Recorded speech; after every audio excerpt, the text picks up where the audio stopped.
Assalamualaikum warahmatullahi wabarakatuh.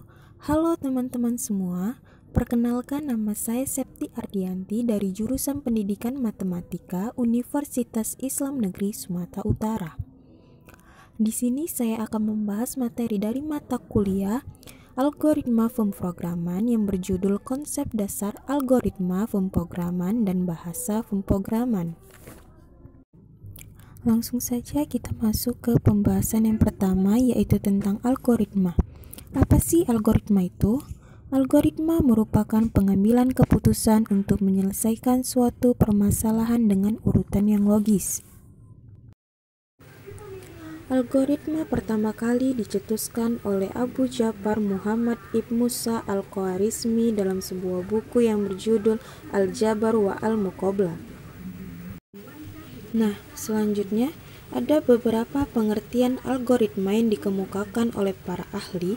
Yang pertama, menurut Seymour Lipschutz PhD, algoritma adalah suatu urutan cara demi cara yang terhingga biasa digunakan dalam menyelesaikan suatu permasalahan oleh arahan-arahan yang didefinisikan dengan sangat jelas.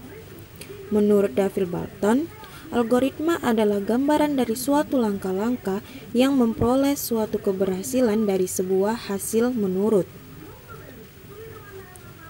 Sedangkan menurut Andreyevich Markov, algoritma adalah suatu yang sangat sering dijumpai untuk dapat dengan mudah dimengerti untuk memperoleh suatu keputusan yang mendefinisikan cara komputasi data untuk hasil yang diinginkan. Menurut Stone dan Kenneth, algoritma adalah seperangkat aturan yang menyatakan urutan operasi yang lebih efektif dalam waktu yang sangat terbatas. Dan terakhir, menurut Minsky, algoritma adalah suatu aturan perangkat untuk memberitahukan bagaimana bertindak dari waktu ke waktu. Agar lebih mudah untuk mengetahui arti dari algoritma tadi, dapat kita contohkan dengan suatu permasalahan penukaran isi wadah, di mana wadah A itu terisi air teh, sedangkan wadah B terisi air kopi. Jadi, dalam penukaran isi wadah tersebut akan memperoleh wadah A yang awalnya terisi air teh penuh berubah menjadi air kopi, begitupun pada wadah B yang awalnya terisi air kopi menjadi terisi air teh. Maka untuk menyelesaikan permasalahan penukaran isi wadah tersebut dapat kita selesaikan dengan cara berikut ini. Untuk mempertukarkan isi wadah dengan benar, maka diperlukan wadah tambahan yang kita namakan wadah C sebagai tempat penampungan sementara. Seperti yang ada pada gambar, maka algoritmanya yang pertama siapkan wadah cadangan C, yang kedua masukkan ke dalam wadah air yang berisi air teh pada wadah A ke dalam gelas C, yang ketiga masukkan air yang berisi kopi dari wadah B dan masukkan ke dalam wadah A. Yang keempat, setelah itu buang air dari wadah C ke dalam wadah B. Penjelasan mengenai contoh di atas bahwa permasalahan dalam melakukan penukaran kedua isi wadah tersebut memiliki penyelesaian yang lebih simpel. Penyelesaian menggunakan cara-cara dengan urutan yang logis atau bisa diterima oleh akal karena kedua buah wadah tersebut sudah berpindah tempat dari wadah A ke wadah B, begitupun sebaliknya. Untuk menghasilkan suatu permasalahan yang benar, maka urutan penyelesaian dan langkah-langkah harus logis, maka inilah yang dinamakan dengan algoritma. Selanjutnya ada syarat-syarat dari algoritma. Yang pertama itu reliability atau tingkat kepercayaannya tinggi. Maksud dari reliability ini adalah hasil yang diperoleh dari proses harus berakurasi tinggi dan benar. Yang kedua, itu cost rendah, yaitu pemrosesan yang efisien. Yang ketiga, proses harus diselesaikan secepat mungkin dengan frekuensi kalkulasi yang sependek mungkin. Yang keempat, expandable atau bisa dikembangkan. Yang kelima, memiliki sifat yang umum. Yang keenam, permasalahan yang diselesaikan tidak hanya satu masalah saja, tetapi permasalahan yang diselesaikan lebih banyak. Yang ketujuh, dapat dengan mudah dipahami. Selanjutnya, algoritma juga memiliki ciri-ciri yang dimana ciri-cirinya itu yang pertama keterbatasan atau finiteness, yaitu suatu algoritma yang akan selesai jika sudah membuat beberapa proses. Yang kedua, kepastian atau definiteness, yaitu semua cara algoritma harus dijelaskan dengan tepat dan bukan berarti ganda. Yang ketiga yaitu masukan atau input. Algoritma mempunyai nilai 0 atau lebih beberapa data masukan. Yang keempat, keluaran atau output. Algoritma mempunyai nilai 0 atau lebih beberapa data hasil keluaran. Dan yang terakhir, efektivitas atau effectiveness, yaitu langkah-langkah algoritma harus efektif dan dikerjakan dalam waktu yang wajar. Selanjutnya, kita masuk ke struktur dasar algoritma. Algoritma memiliki 3 struktur dasar, yaitu runtutan, pemilihan, dan pengulangan. Ketiga struktur tersebutlah yang membentuk bangunan sebuah algoritma. Runtutan merupakan arahan yang dikerjakan harus sesuai dengan urutan penulisannya dengan berurutan. Urutan terdiri atas satu atau lebih suatu arahan yang akan dikerjakan setelah semua arahan yang sebelumnya telah dilakukan selesai. Maka dari arahan urutan yang tepat menghasilkan hasil akhir suatu algoritma. Dan jika penulisan tidak berurut, maka hasil akhir algoritma juga akan berubah. Yang kedua itu struktur pemilihan atau selection. Dalam penyelesaian kondisi ini, baris setiap program tidak diselesaikan dapat dikerjakan jika suatu program memiliki syarat yang penuh saja. Suatu proses pengujian pengambilan suatu keputusan, suatu baris diproses atau tidak merupakan struktur pemilihan suatu program.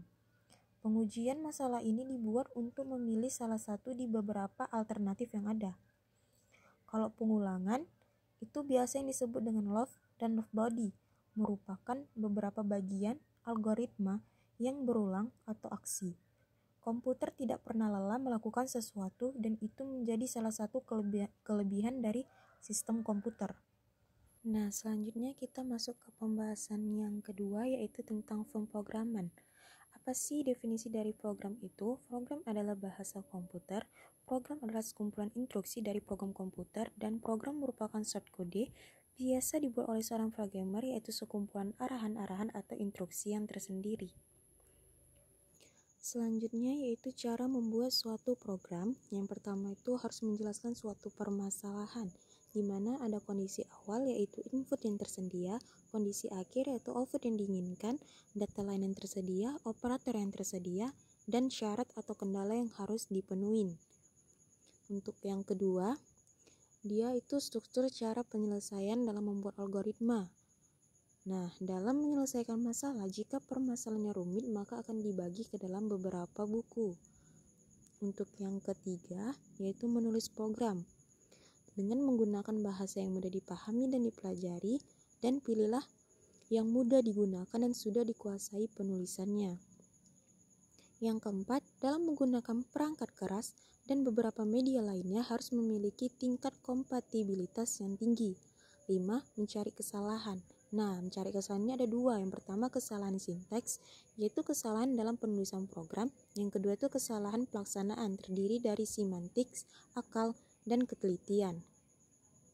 Yang keenam, menguji program terlebih dahulu, lalu melakukan verifikasi program. Yang ketujuh itu membuat dokumentasi sebuah program. Dan yang terakhir itu membantu pemeliharaan program. Selanjutnya kita masuk ke pembahasan yang ketiga yaitu bahasa pemrograman. Apa itu bahasa pemrograman? Bahasa pemrograman adalah bahasa yang digunakan oleh programmer untuk memberikan instruksi kepada komputer.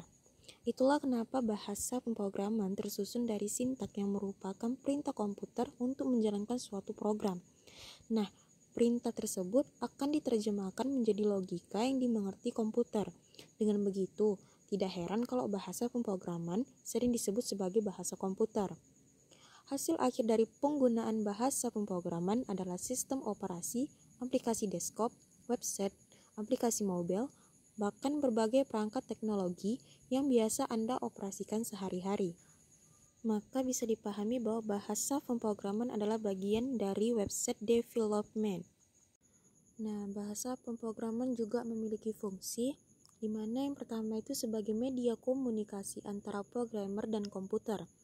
Dia berfungsi sebagai jembatan komunikasi antara programmer dan komputer. Ini sesuai dengan fungsi bahasa itu sendiri, yaitu sebagai alat komunikasi yang dipahami oleh penuturnya. Sayangnya bahasa yang dipahami komputer itu berbeda dengan bahasa manusia.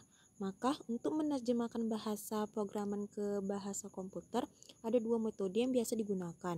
Nah, metode pertama itu ada metode compiler, yaitu untuk memindai seluruh perintah bahasa pemrograman lalu mengubahnya menjadi sebuah paket file baru. Yang kedua itu metode interpreter, yaitu untuk mengubah perintah bahasa program menjadi kode mesin tanpa menghasilkan paket file baru. Caranya dengan menerjemahkan perintah tersebut sebaris demi sebaris saat program dijalankan. Fungsi yang kedua itu tools untuk mengembangkan sistem dan program. Berfungsi sebagai tools untuk mengembangkan sistem dan program. Dengan cara kerjanya, programmer akan menulis kode program atau coding yang kemudian diubah menjadi kode mesin. Hasil akhir dari kode mesin tersebut adalah jutaan sistem operasi, website, games, dan aplikasi yang ada saat ini. Bahkan perangkat berlayar smart milik Anda juga dapat berfungsi karena adanya kode program yang di dalamnya. Bahasa pemrograman juga memiliki jenis-jenis. Berdasarkan tingkat kedekatannya dengan logika komputer, terdapat 3 jenis bahasa pemrograman. Nah, apa saja itu? Yang pertama itu ada bahasa pemrograman tingkat rendah. Adalah jenis bahasa pemrograman yang paling dekat hubungannya dengan logika komputer.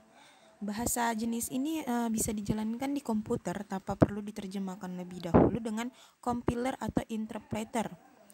Nah, bahasa pemrograman tingkat rendah ini dibagi menjadi 2, yaitu bahasa mesin.